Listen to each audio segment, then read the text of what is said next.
शहीद भगत सिंह ने जो फांसी अपने शहादत दी थी वो इन लोगों के लिए दी थी। और ये लोग जो सत्ता में आए हैं ये अपने लिए सेल्फिश लोग हैं जो अपने लिए और इनकी जरा भी हमदर्दी अपने लोगों के साथ है नहीं। बीजेपी वाला एक भी आदमी बता दे कि उन्होंने देश की आज़ादी के लिए ये कुर्बानी की, एक भी जो एक आध बताते हैं वो लिख के माफ़ी मांग के आ गए थे जेल में। तो जिन्होंने शहादतें दी, जिन्होंने अपनी जानें कुर्बान की, वो तो आतंकवादी बकवादी क्या क्या लोगों के ऊपर ही ये गुंडे भेज के हमला करवाते हैं। जैसे सिंगू बॉर्डर में कराया, ऐसे शहीन बाग में कराया, ऐसे यूनिवर्सिटी में JNU में करवाया। इनका तरीका ये गुंडे लोगों के हाथ में राज आ गया है जो इस आंदोलन के विरोध में ट्वीट कर रहे हैं ना, ये मोदी जी के चमचे ही है और कोई नहीं।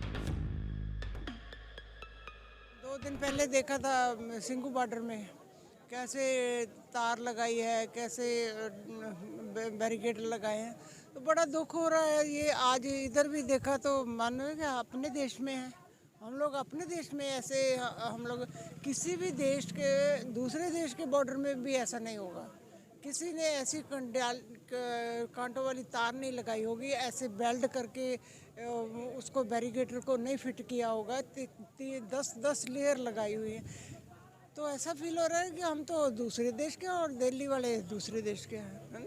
तो ये तो बहुत गलत बात है सरकार की। ये ऐसा किसी दुनिया में कहीं भी नहीं हुआ कि अपने लोगों को कंटाली ताग में बंद करके रखो। क्या सोच है इनकी, क्या बुद्धि काम करती है, हमको समझ नहीं आ रहा। ये क्यों किया है? लोग तो बिल्कुल नहीं आते हैं। लोग तो अपनी बात रख रहे हैं, आप बात सुन नहीं रहे और कील लगा रहे हो। क्या क्या कैसा लोकतंत्र है हमारा? ये सबसे दुनिया का दूसरे नंबर का लोकतंत्र देश भारत है। तो इसमें ऐसा लोकतंत्र कि लोगों की बात ही नहीं सुन रहे हैं। क्या उस कानून में जो लोग कह रहे हैं हमको नहीं चाहिए, तो क्या मजबूरी है सरकार को वो देना ही चाहती है। और जब लोग अपने बता रहे हैं कि इससे हमको ये नुकसान होगा, हम लोग मर जाएंगे, हमारे तो गल में फांसी है, तो सरकार को बता दे कि उसको वापस लेने में देश का कौन सा नुकसान होने वाला है। तो सरकार की जिद और कॉरपोरेट घरानों से उसका तालमेल, उनके लिए जो भी हो रहा है उनके लिए हो रहा है।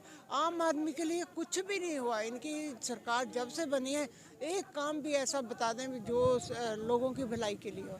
और अब तो आखिर हो गई है, जब लोगों की रोटी छीनने लगी है, खाना छीनने लगा है, किसानी छीनने लगी है, तो लोग सारे अपने उठ खड़े हुए हैं और वो अपनी मांग यही करते हैं कि हमको ये कानून नहीं चाहिए, जैसे वैसे पे रहने दो जैसे हम।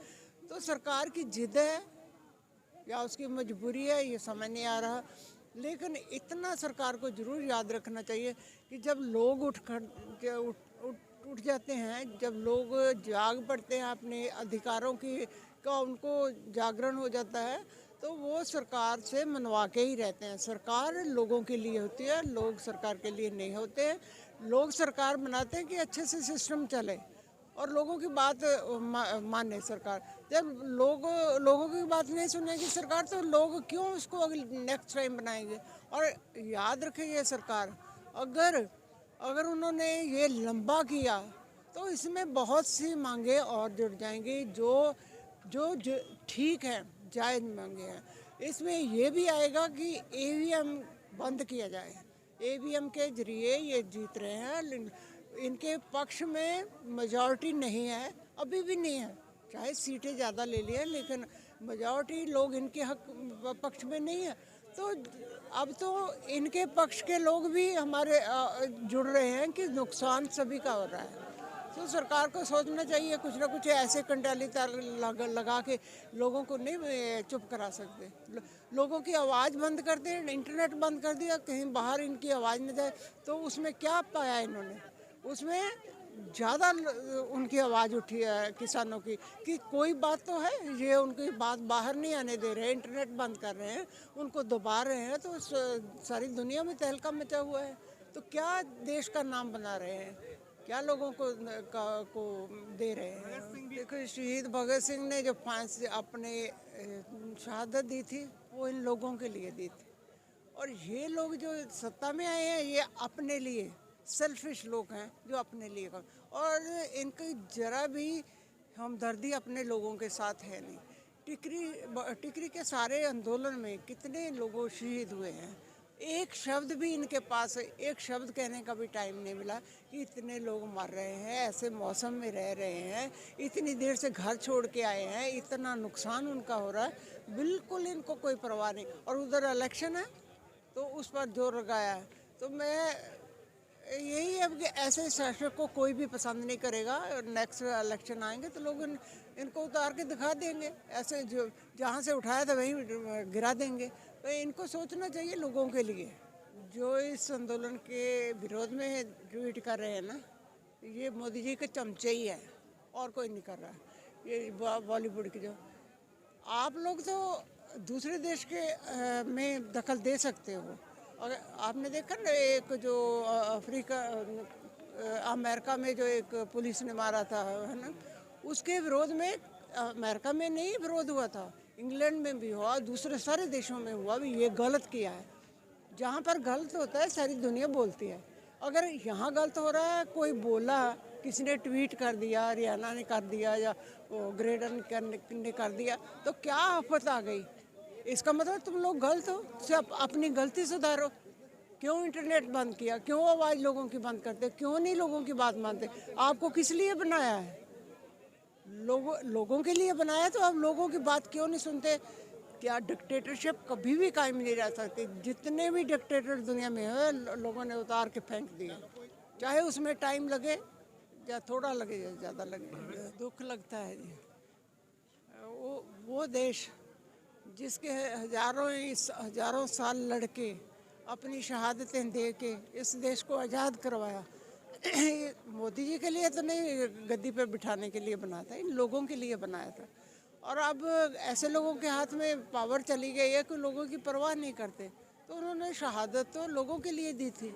इन्होंने क्या कर दिया?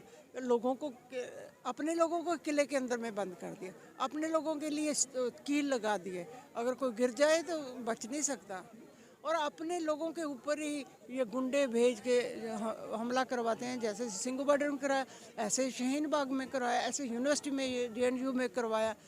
इनका तरीका ये गुंडे लोगों के हाथ में राज आ गया है। दुख तो बहुत लगता है, लेकिन जब आज देखते हैं कि लोगों को आतंकवादी बोला जाता है। अपने लोगों ने जिन्होंने आज़ादी ली, इन्होंने क्या किया? बीजेपी वाला एक भी आदमी बता दे कि उन्होंने देश की आज़ादी के लिए ये कुर्बानी की? एक भी जो एक आध बताते हैं वो लिख के माफ़ी मांग के आ गए थे जेल में।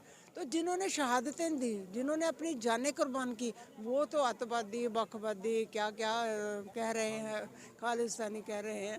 तो जब वही लोग सरहद पे लड़ते हैं तो देशभक्त हैं, वही लोग जब अपने हक के लिए लड़ते हैं तो वो खालिस्तानी हो गए या आतंकवादी हो गए या क्या क्या कुछ बोल रहे हैं। तो ये जो सरकार आई है ना, पहले सरकार में करप्शन तो बहुत हुई, सब कुछ हुआ, हमने कह सकते हैं कि बहुत अच्छा हुआ, लेकिन अब तो हद ही हो गई है ना, हद ही हो गई है। देश ही बिक गया, कहाँ आज़ादी रह गई? वो ये 3 कानून हैं जो थोड़े से देश को बचा, अगर वापस हो जाते तो बच जाता। सब कुछ बिक गया कारपोरेट घरानों में। अब ये एयरपोर्ट बिक गए, रेलवे बिक गई, बैंक RBI बिक गया, जो सभी कुछ देख रहे हो भी बिक गया।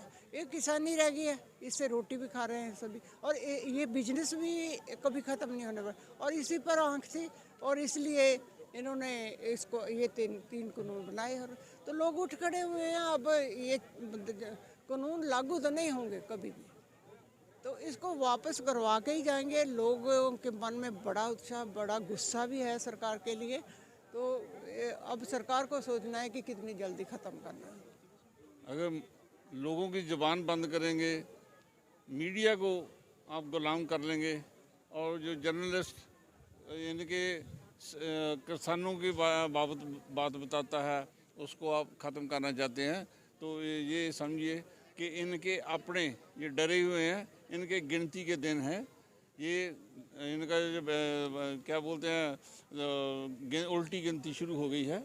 तो हमारे ख्याल से तो ये आंदोलन कहीं ऐसे ना बदल जाए कि मोदी सरकार छोड़े। आरएसएस में अंदर में भी चल रहा है, उसके अंदर भी इनके चल रहा है, शायद वो ही इसको हटा देंगे। वो बंगाल का इलेक्शन देख रहे हैं, बंगाल के इलेक्शन के बाद इनकी पार्टी इनको हटा देगी। गुरजीत कौर जी, कोर्टों ने फांसी दी है। हाँ जी, बहन की बेटी बीबी प्रकाश कौर की बेटी हूँ मैं, और हम लोग होशियारपुर से आए हैं।